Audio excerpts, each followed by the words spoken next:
तो ये 50 क्वेश्चन का सेट है, जिसमें कि जीके है और 25 इंग्लिश है। तो लेट्स स्टार्ट, देखते हैं ये आगे आगामी आने वाले एग्ज़ाम जो है उसमें जी उसके लिए सिविल कोर्ट और बहुत सारे एग्ज़ाम्स के लिए जो है उसके लिए जीके और इंग्लिश का कुछ इंपॉर्टेंट क्वेश्चन है और अदर भी एग्ज़ाम्स के लिए इम्पोर्टेंट है। तो स्टार्ट करते हैं। लेट्स फर्स्ट क्वेश्चन, एब और फ्लो क्या है? तो एब और फ्लो जो है एक द्रव का मापन यंत्र है, ऑप्शन नंबर बी। तो एब और फ्लो क्या है? तो मापन एक द्रव के एक मापन का एक यंत्र है।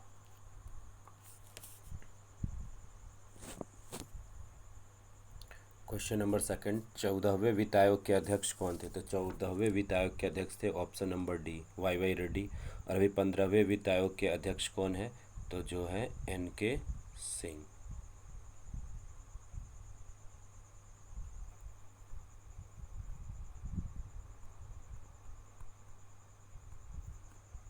फिर नेक्स्ट है थर्ड क्वेश्चन। तो थर्ड क्वेश्चन क्या है? तो किसी भी सदन, चाहे वह लोकसभा हो या राज्यसभा, उसमें किसी भी कार्रवाई को संपादित करने के लिए कितने न्यूनतम सदस्यों की आवश्यकता होती है? तो जिसको हम लोग क्या कहते हैं? जिसको हम लोग कहते हैं कोरम। और कोरम के लिए जो है उसके लिए आवश्यक सदस्यों की संख्या कितनी होती है? तो आवश्यक सदस्यों की संख्या जो होती है वो होती है कुल सदन के कुल सदस्यों की 1/10। तो ऑप्शन नंबर डी हो जाएगा, सदन के कुल सदस्यों के 1/10 के बराबर। फिर है क्वेश्चन नंबर साइंस का, यानी क्वेश्चन नंबर 4 साइंस का, किसी पेड़ की शाखा को जोर से हिलाने पर पत्तियां गिरती है, इस घटना की व्याख्या होती है। तो इस घटना की व्याख्या होती है किससे? तो इस घटना की व्याख्या होती है न्यूटन के प्रथम नियम से। न्यूटन का प्रथम नियम, यानी कि जिसको जड़त्व का नियम कहते हैं। न्यूटन का प्रथम नियम जो है जिसको जड़त्व का नियम कहते हैं, जड़त्व बोलिए या इस इनर्शिया का नियम। तो जड़त्व का नियम या इनर्शिया का नियम जो होता है उसी से ये होता है। तो किसी पेड़ की शाखा को जोर से हिलाने पर पत्तियां गिरती है, इस घटना का व्याख्या जो है वो न्यूटन के प्रथम नियम जिसे इनर्शिया का नियम करते हैं। तो ऑप्शन नंबर डी हो जाएगा। फिर क्वेश्चन नंबर 5, जब सिपाही या जिसको गदर विद्रोह या सिपाही विद्रोह, सिपाही रिवॉल्ट कहते हैं, तो उस समय भारत के वाइसराय कौन थे? तो उस समय भारत के वाइसराय जो थे वो कौन थे? लॉर्ड कैनिंग, यानी ऑप्शन नंबर ए। कब हुआ था? तो 1857 में। अब क्वेश्चन नंबर 6, वातावरण की वह परत जो पृथ्वी के सबसे करीब होती है, तो वह परत है क्षोभ मंडल, यानी ऑप्शन नंबर डी। तो वह परत है क्षोभ मंडल। अब इसमें क्षोभ मंडल में क्या होता है? तो जो मौसमी घटनाएं हैं वो कहाँ पर होती है? तो मौसमी घटनाएं जितनी है वह क्षोभ मंडल में होती है। तो मौसमी घटनाएं जो है वो कहाँ पर होती है? तो मौसमी घटनाएं जो भी है वो क्षोभ मंडल में होती है। और आयन मंडल में क्या होती है? तो आयन मंडल में जो होती है वो जितना भी दूर संचार या जो कुछ भी ये सारा चीज़ होता है वो कहाँ पर होता है? आयन मंडल में होता है। उसके बाद समताप मंडल, स्ट्रेटोस्फीयर, वहाँ पर क्या आता है? ओजोन लेयर उसमें होता है।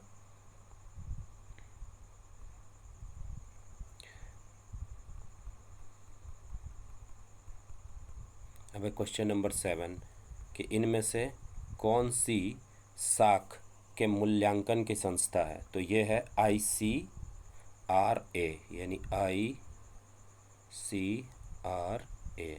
ICRA जो है वो साख के मूल्यांकन की संस्थान है, साख नियंत्रण के मूल्यांकन की संस्थान है, जिसका की स्थापना वर्ष 1991 में की गई थी। और यह भारतीय क्रेडिट रेटिंग एजेंसी है।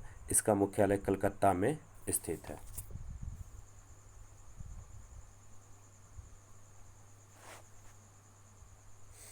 अब नेक्स्ट है क्वेश्चन नंबर 8, प्रकाश संश्लेषण के दौरान कौन सी गैस निकलती है? तो प्रकाश संश्लेषण के दौरान जो गैस निकलती है वो है कौन सी गैस? तो वो गैस है ऑक्सीजन। तो प्रकाश संश्लेषण के दौरान जो गैस निकलती है वो है ऑक्सीजन। 8 का हो जाएगा सी। और इसमें जो गैस लिया जाता है वो कौन सा गैस लिया जाता है? तो कार्बन डाइऑक्साइड लिया जाता है और उसमें ऑक्सीजन निकलता है। और फॉर्मेशन में ऑक्सीजन के साथ ग्लूकोज का फॉर्मेशन भी होता है।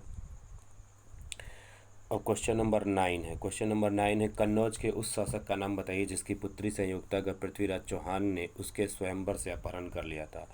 तो वो कौन थे? तो वो थे जयचंद्र, यानी ऑप्शन नंबर डी।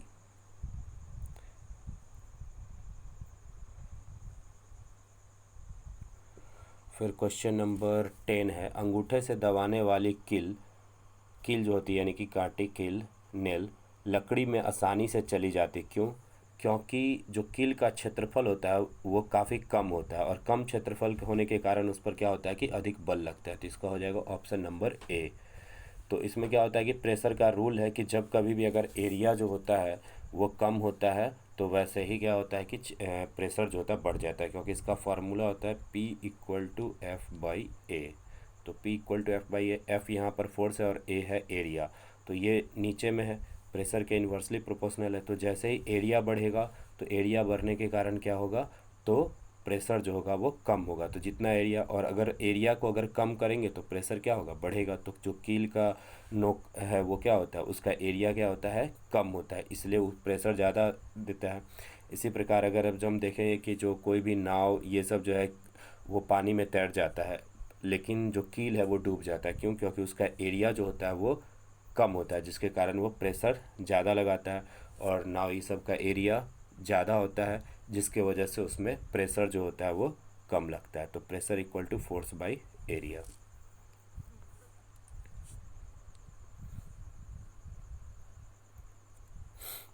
फिर नेक्स्ट क्वेश्चन है कि वर्ष 2012 में तो ये 2012 का है, लेकिन हम लोग 2022 का देखेंगे। इसको 2012 को 2022 बना लेते हैं। तो 2012 की जगह पर 2022। तो 2022 में किसे राजीव गांधी खेल पुरस्कार जो है, खेल रत्न पुरस्कार मिला। तो अब राजीव गांधी खेल रत्न पुरस्कार का नाम बदलकर क्या कर दिया गया है, मेजर ध्यानचंद पुरस्कार। तो मेजर ध्यानचंद पुरस्कार जो है वो 2022 का किसे मिला है? तो 2022 का जो है मेजर ध्यानचंद पुरस्कार जो है वो, मेजर ध्यानचंद पुरस्कार जो है वो किसे मिला है? तो इसका लिस्ट देख लेते हैं एक बार। तो इसमें कौन कौन है जिसको मेजर ध्यानचंद पुरस्कार दिया गया है। तो मेजर ध्यानचंद पुरस्कार का एक बार लिस्ट देख लेंगे। हाँ, तो यहाँ पर है, मेजर ध्यानचंद पुरस्कार जो है 2022 में दिया गया है। तो अब पहले राजीव गांधी खेल रत्न पुरस्कार इसका नाम था, और अब उसका नाम हो गया मेजर ध्यानचंद खेल रत्न अवार्ड। तो इसमें दिया गया है व्यायाम के लिए सुश्री अश्वनी अकुंजी सिंह को, और हॉकी के लिए श्री धर्मवीर सिंह को, और कबड्डी के लिए श्री BC सुरेश को, और पैरा एथलेटिक्स के लिए श्री नीर बहादुर गुड़ंग को। तो इतने लोगों को दिया गया है। और टेबल टेनिस के लिए शरद कमल को दिया गया है, जो इस लिस्ट में नहीं है। फिर से वापस आते हैं उसी क्वेश्चन पर। तो इसमें बता दिए कि 11 नंबर क्वेश्चन में जो पूछ रहा था, तो 11 नंबर क्वेश्चन में था,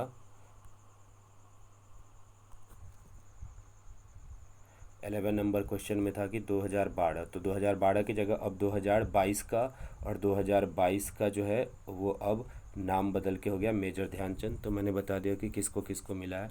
अब नेक्स्ट क्वेश्चन पे आते हैं। नेक्स्ट क्वेश्चन है कि रथ यात्रा यानी 12 नंबर। तो 12 नंबर रथ यात्रा प्रसिद्ध त्यौहार मनाया जाता है। तो ये कहाँ मनाया जाता है? उड़ीसा, यानी उड़ीसा के भी कहाँ पर? तो पुरी में। उड़ीसा के पुरी में जो है, उड़ीसा के पुरी में मनाया जाता है किस चीज़ को? तो रथ यात्रा, जगन्नाथ टेम्पल से निकलता है रथ यात्रा। नेक्स्ट है क्वेश्चन नंबर 13। इसमें क्या है, 92 संविधान संशोधन के साथ कितनी नई भाषाएं संविधान की 8वीं अनुसूची में जोड़ी गई। तो ये जो 92 संविधान संशोधन जो है, ये इसमें 4 भाषाएं जोड़ी गई। और ये कब हुआ था? तो ये हुआ था 2003 में। तो 2003 में जो भाषाएं जोड़ी गई वो 4 भाषाएं थी। कौन कौन? तो इसमें 4 भाषाएं जो थी वो थी मैथिली, संथाली, डोगरी और बोडो। तो ये 4 भाषाओं को जोड़ी गई थी कब? 92 संविधान संशोधन द्वारा। तो इसमें हम लोग देख लेते हैं कि अनुच्छेद 343 के अनुसार जो है वो भाषाओं को जोड़ी जाती है। और अभी वर्तमान में जो है भाग 17 के अनुसार है, और वर्तमान में जो है वो 22 भाषाएं हैं। सबसे पहले 1967 में संविधान के 21वें संविधान संशोधन के द्वारा 8वीं अनुसूची में जोड़ा गया। 1992 में 8वीं अनुसूची में जोड़ा गया। तो उसके बाद है 1992 में संविधान के 71वें संशोधन के द्वारा मणिपुरी, कोंकणी, नेपाली को 8वीं अनुसूची में जोड़ा गया। और यहाँ पर क्वेश्चन है 92 संविधान संशोधन, जिसको 2003 में जोड़ा गया था।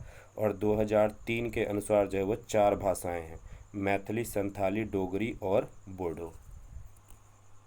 तो ये था क्वेश्चन नंबर 13। अब नेक्स्ट क्वेश्चन है क्वेश्चन नंबर 14। तो क्वेश्चन नंबर 14 में क्या है, निम्न में से कौन पारिस्थितिकी में अपघटक के रूप में काम करता है। तो अपघटक के रूप में जो काम करता है वो है साइनो जीवाणु, यानी साइनो जीवाणु जो अपघटक। अपघटक का रूप का मतलब होता है कि जो इन्वायरमेंट में कुछ है उसको ख़त्म करने वाला। अब ये 15 नंबर क्वेश्चन जो है वो करंट से रिलेटेड है, और वो भी नेक्स्ट है खिलाड़ी का नाम कि बुल्ला चौधरी जो है किस खेल से संबंधित है। तो वो संबंधित है तैराकी से, यानी ऑप्शन नंबर सी। 17 भी करंट ही है, 18 भी करंट है। उसके बाद 19 नंबर क्वेश्चन, प्रोटोकॉल के अनुसार भारत के राष्ट्रपति के बाद दूसरा सर्वोच्च पद कौन सा है। तो भारत के राष्ट्रपति के बाद जो दूसरा सर्वोच्च पद है वो भारत का उपराष्ट्रपति, यानी ऑप्शन नंबर डी। तो उपराष्ट्रपति है भारत का, जो कि ऑप्शन नंबर डी में है। नेक्स्ट है राज्यसभा का उपसभापति कौन है। तो अभी वर्तमान में हम लोग जो देखेंगे तो वर्तमान में जो भारतीय राज्य का राज्यसभा का उपसभापति है वह है हरिवंश नारायण सिंह। हरिवंश नारायण सिंह। तो हरिवंश नारायण सिंह जो है वो वर्तमान में राज्यसभा के उपसभापति हैं।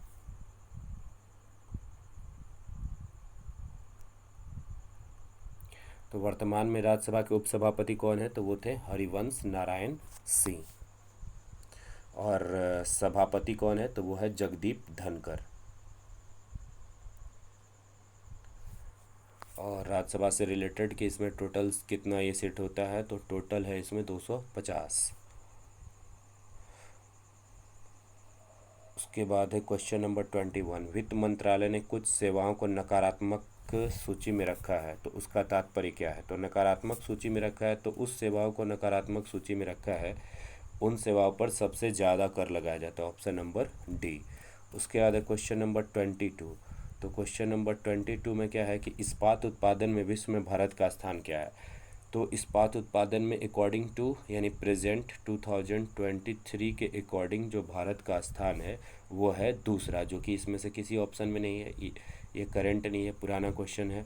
तो जो है वो सेकेंड स्थान, यानी जो सेकेंड स्थान है वो वर्तमान में भारत का स्थान इस्पात उत्पादन में कौन सा है, तो दूसरा स्थान है, यानी कि सेकेंड स्थान है।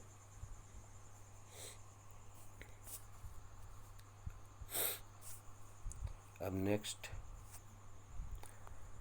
नेक्स्ट क्वेश्चन नंबर है 23। तो 23 नंबर क्वेश्चन में क्या है कि बेसल मानदंड क्या है। बेसल मानदंड, तो बेसल मानदंड क्या है, तो बैंकों हेतु वैश्विक पूंजी का मानदंड, यानी ऑप्शन नंबर जो होगा, तो इसका ऑप्शन नंबर क्या होगा, तो इसका ऑप्शन नंबर होगा सी। तो इसका ऑप्शन नंबर क्या होगा, तो इसका ऑप्शन नंबर होगा सी, यानी बेसल 3 मानदंड क्या है, तो बैंकों हेतु वैश्विक पूंजी मानदंड। फिर है क्वेश्चन नंबर 24, राष्ट्रपति मुख्य चुनाव आयुक्त एवं चुनाव आयुक्त को नियुक्त करते हैं, उनका कार्यकाल कितना होता है। तो उनका कार्यकाल होता है 6 वर्षों का या 65 वर्ष का, जो पूरा हो जाए। तो इसमें दो है, एक है मुख्य चुनाव आयुक्त। तो मुख्य चुनाव आयुक्त के लिए ये ऑप्शन नंबर बी सही है, लेकिन यहाँ पर अन्य चुनाव आयुक्त अगर आ जाए, मुख्य चुनाव आयुक्त एवं चुनाव आयुक्त, तो अन्य चुनाव आयुक्त जो आ जाता है तो उसके लिए है 62 वर्ष या 6 वर्ष, जो भी पहले हो जाए। तो इसके लिए ऑप्शन नंबर बी आंसर है। लेकिन इसके एक्सप्लेनेशन पर भी ध्यान दें कि एक्सप्लेनेशन में इसमें क्या है, तो सिर्फ ऑप्शन में 6 वर्ष या 65 वर्ष है, जबकि इसमें क्या है चुनाव आयुक्तों का भी दिया, तो जो बाकी चुनाव आयुक्त मुख्य चुनाव आयुक्त के अलावा उसका 62 वर्ष है। फिर है क्वेश्चन नंबर 25। क्वेश्चन नंबर 25 है कि यह राज्य भारत के कॉफ़ी एवं सिल्क के उत्पादन में 70% योगदान देता है, इस राज्य का नाम क्या है। तो यह राज्य जो है, ये राज्य है कर्नाटका, यानी कर्नाटका जो है इसमें 70% से भी ज़्यादा जो है वो कॉफ़ी का उत्पादन होता है।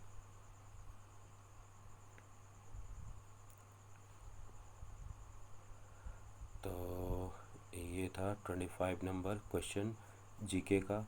अब हम लोग देखेंगे इंग्लिश का क्वेश्चन। तो इंग्लिश का क्वेश्चन है 51 नंबर क्वेश्चन से स्टार्ट करते हैं। तो 51 नंबर क्वेश्चन में है कि करेक्ट स्पेलिंग बताना है कि कौन सा स्पेलिंग इसमें से करेक्ट है। 51 में पैसेंजर का स्पेलिंग, तो इसमें ऑप्शन जो करेक्ट है वो ऑप्शन नंबर डी करेक्ट है। तो ऑप्शन नंबर डी में देखेंगे क्या है स्पेलिंग। तो ऑप्शन नंबर डी में है PASSENGER पैसेंजर। फिर 52 में है, इसमें भी करेक्ट स्पेलिंग बताना है बेनिफिटेड। तो बेनिफिटेड का स्पेलिंग होता है वो क्या है, तो इसमें जो होगा बेनिफिटेड का BENEFITED होता है बेनिफिटेड का स्पेलिंग। तो बेनिफिटेड का स्पेलिंग जो इसमें करेक्ट आंसर है वो कौन सा है, तो बेनिफिटेड का इसमें करेक्ट आंसर है ऑप्शन नंबर सी, यानी BENEFITED। तो बेनिफिटेड में कौन सा स्पेलिंग होगा, BENEFITED।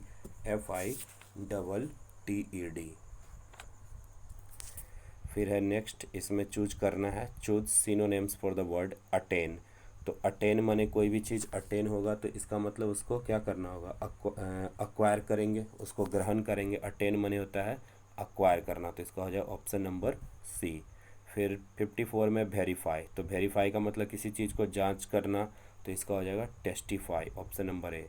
फिर है इमॉर्टल। इमॉर्टल माने होता है कि जो कभी मरता नहीं है, तो इसका हो जाएगा ऑप्शन नंबर डी इटर्नल, जिसका मतलब होता है शाश्वत।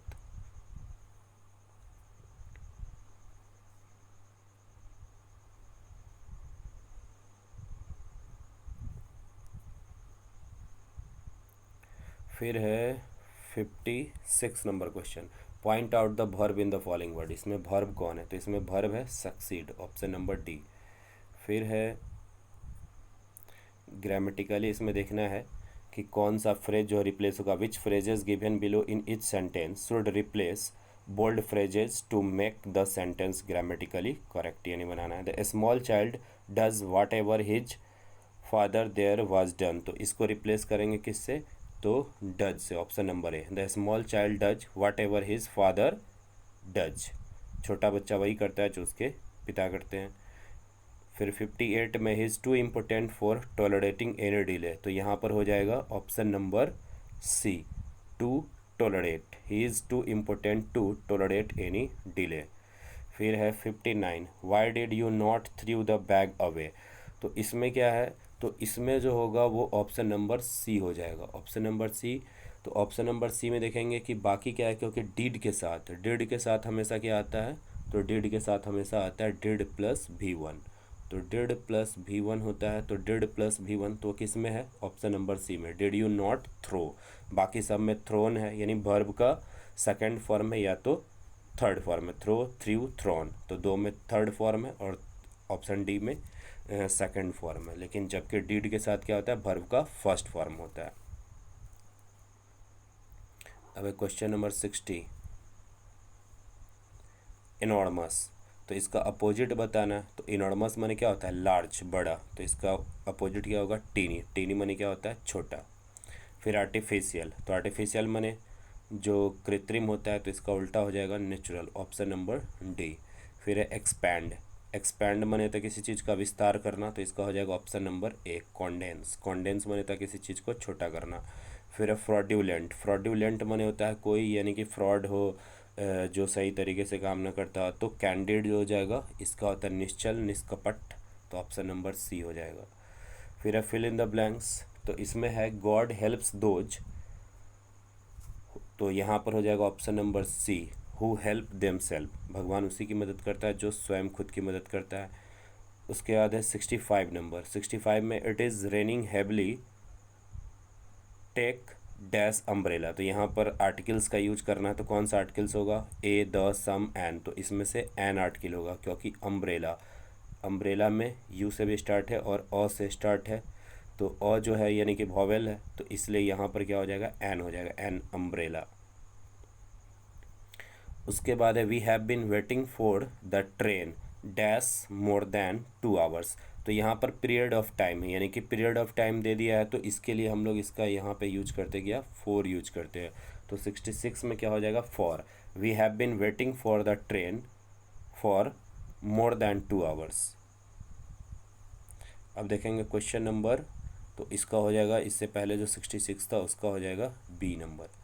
उसके बाद है बोल्ड वर्ड, इसमें जो है identify the parts of speech, कौन सा पार्ट्स ऑफ स्पीच है, तो good. Good student are always successful in life, तो गुड जो है वो किसी चीज़ का खासियत बता रहा है, तो क्या हो जाएगा ऑप्शन नंबर ए, यानी कि एडजेक्टिव। तो गुड जो होगा वो क्या होगा, एडजेक्टिव होगा। उसके बाद the teacher was very pleased with me, तो विथ यहाँ पर क्या होगा, प्रीपोजिशन होगा, किसी भी चीज़ के पोजिशन को बताता है विथ मी के साथ। उसके बाद 69 है cross the busy road carefully, तो केयरफुली है तो ये क्या हो जाएगा, एडवर्ब, यानी सतर्कता से जो है बिजी रोड को पार करो। तो जो वर्ब की विशेषता बताता है उसको हम लोग क्या बोलते हैं, एडवर्ब बोलते हैं। अब 70 नंबर क्वेश्चन में है, 70 नंबर क्वेश्चन क्या कर रहा है, change the following sentence into, जो है रिपोर्टेड स्पीच में चेंज करना है। तो ये रिपोर्टिंग वर्ब है तो रिपोर्टेड स्पीच में चेंज करना है। तो Rahul said I am busy now, तो यहाँ पर हो जाएगा Rahul said that he was busy, तो नाउ का क्या हो जाता है, देन हो जाता है। तो इसमें हो जाएगा ऑप्शन नंबर जो सी है, तो ऑप्शन नंबर सी है, तो ऑप्शन नंबर सी है Rahul said that he was busy then, तो नाउ का क्या हो जाता है, तो नाउ का हो जाता है देन। और जो सेड था इन्वर्टेड कॉमाज की जगह, जब हम लोग नरेशन बनाते हैं तो इन्वर्टेड कॉमाज की जगह क्या आ जाता है, तो इन्वर्टेड कॉमाज की जगह दैट आ जाता है। उसके बाद जो टेंस है रिपोर्टेड स्पीच का जो टेंस है वो रिपोर्टिंग वर्ब के अकॉर्डिंग चेंज होता है। तो रिपोर्टिंग वर्ब ये राहुल सेड पास्ट टेंस में है, तो जो रिपोर्टेड स्पीच है वो भी क्या होगा, वो भी चेंज हो जाएगा, तो वो भी पास्ट टेंस में हो जाएगा। तो एम का क्या हो जाएगा, तो एम का हो जाएगा वाज, तो एम का हो जाएगा वाज। क्लियर है। नेक्स्ट है 71, find out the sentence in passive voice. Passive voice में सेंटेंस को चेंज, यानी कि कौन सा जो है पैसिव वॉइस में है, तो इसमें जो है 71 में बी जो है वो पैसिव वॉइस में है, यानी B number, the culprit was punished for his offence by the जज। फिर है 72, point out the correct sentence, इसमें करेक्ट सेंटेंस निकालना है। तो इसमें जो है नरेशन का यूज किया गया है और नरेशन में भी यूनिवर्सल ट्रूथ का यूज किया है। तो यूनिवर्सल ट्रूथ में जो है वो कोई टेंस चेंज होता नहीं है, इसका ऑप्शन नंबर ए होगा, the teacher said that the earth moves around the sun. फिर है 73 number question, mark the correct passive form of the following sentence, यानी जो दिया हुआ सेंटेंस है उसका पैसिव फॉर्म बताना। पैसिव फॉर्म्स क्या है, तो पैसिव फॉर्म से I play cricket with my friend, तो इसका पैसिव फॉर्म जो होगा वो ए हो जाएगा, cricket is played by me with my friends. तो पैसिव फॉर्म एक्टिव था, आई play cricket with my friend, तो क्रिकेट आगे आ जाएगा, cricket is played by me with my friends. तो हमेशा इसमें जो वर्ब होता है तो वर्ब का जो है वो थर्ड फॉर्म यूज हो जाता है। तो ये हो गया पैसिव फॉर्म में I play cricket with my friend, तो cricket is played by me with my friends. Preposition जैसे का तैसा, जैसे विथ माई फ्रेंड तो लास्ट में विथ माई फ्रेंड है, और मेरे द्वारा खेला जाता है इसलिए मेरे द्वारा, के द्वारा बाई, तो इसके लिए बाई का यूज किया गया। तो ये था 73 नंबर क्वेश्चन।